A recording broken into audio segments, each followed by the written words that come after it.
To see what has happened is beyond shocking. It's a family environment, and to see what happened today is just unimaginable. It's a very, very sad day. It's a nightmare. But we have to be solid. Horrifying, tragic scenes in Montreal's Côte-des-Neiges district. 3 people are dead, a police officer, a civilian, and the suspected shooter. It is the first killing of a police officer in the city in 24 years. The shelter in place is now over, but the city remains on edge. It all started at about 11:30 this morning when shots rang out outside a hotel on Décarie Boulevard. A threat alert was issued by Montreal police. Now, you may have received it on your telephone, urging people to shelter inside and to lock their doors because of an armed and dangerous suspect. Sharon Yonan-Reynolds is on the scene tonight. And Sharon, the lockdown is now lifted. Describe for us, what do you see around you now? So, Deborah, this is actually the closest I have been able to get to the scene all day. When we first arrived, police were much more strict about keeping us further away, but throughout the day, that has alleviated a little. Décarie Boulevard is slowly opening up, with, of course, the exception of the scene directly close to where the shooting took place. You can kind of see down Décarie Boulevard across the street, quite a number of police vehicles remain on the scene, and you can see the hotel right there where police officers were called this morning. So we know that this entire area, of course, had been on lockdown earlier today. You mentioned that alert that everybody got, people told to stay inside or stay away completely from the area. And a few hours later, we did get the update that this alert has been canceled. The police investigation is still very much ongoing, and the area around the scene still remains cordoned off. All right, Sharon, can you take us back to this morning and just walk us through the events of the day? Yeah, so we know 3 people have been killed in this shooting, 1 officer, 1 civilian, and the suspected shooters. Officers were called to that hotel on Décarie Boulevard. Witnesses had said that they saw a gun sticking out of the window, and they heard shots fired. Police say that the officers were fired upon immediately when they arrived, and that's when the suspect was killed. We've also learned from our colleagues at Radio Canada that the shooter did leave behind a manifesto filled with incel and anti-woman language. We do hope to get more information on this from police. But Police Chief Fadi Daguerre did speak to the media about the officer who was killed. Here's a little bit of what he had to say about him. He was a great police officer. A lot of credibility, and he was so passionate. Again, it's a tragic moment. It's a real nightmare.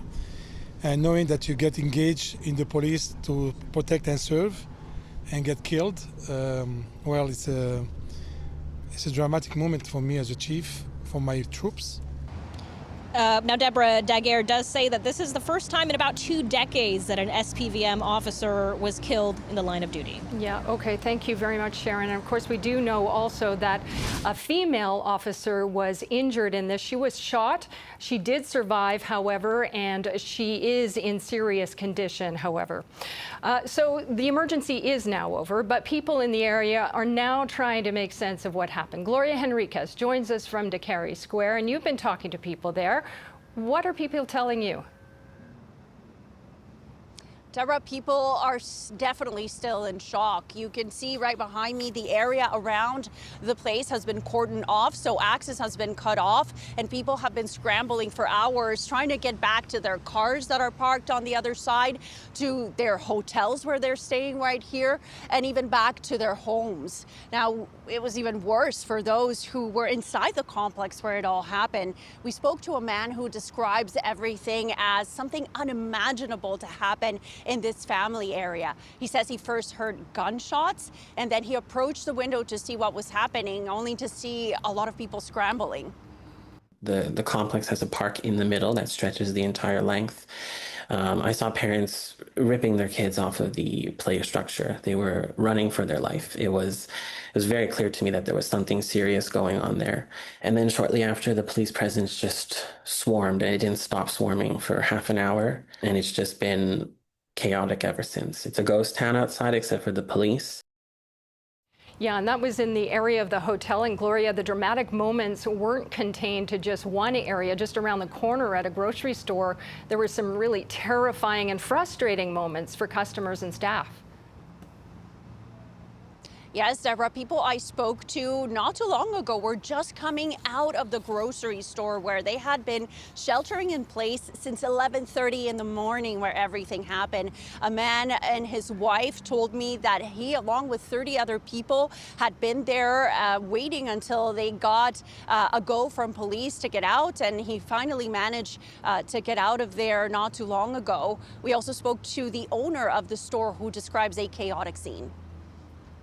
So they broke through our entrance doors to our grocery store. And soon after, they made an entrance, about 6 or 7 police officers. There was a canine dog. And they ordered all the customers and staff to get on the ground to make sure everyone was safe.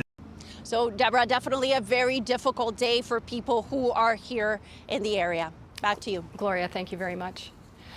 Quebec Premier Christine Fréchette just spoke at a news conference along with the Mayor of Montreal and other officials. Steve Rukavina has been monitoring the reaction from political leaders. Steve, what did they have to say? Well, Premier Fréchette called this a tragic incident. She offered condolences to everyone who lost their lives. She praised the police and the first responders for their quick response and also for their courage. Fréchette was supposed to be at another news conference this afternoon, but she traveled to Montreal, started a crisis management group. She said that Quebec and Montreal are in mourning and that provincial flags and flags in the city will fly at half-mast. These acts are reprehensible and have no place in our society. In the face of this ordeal, we will remain united, supportive, and determined to stand by all those affected. And Fréchette says that the government is collaborating with the city and police forces in the investigation. Right now, it's the police watchdog that is investigating, the BEI, but another police force may be called in. The Deputy Premier, who was also at that news conference, Yann Lafrenière, asked people to try to tune out rumors and let investigators do their work.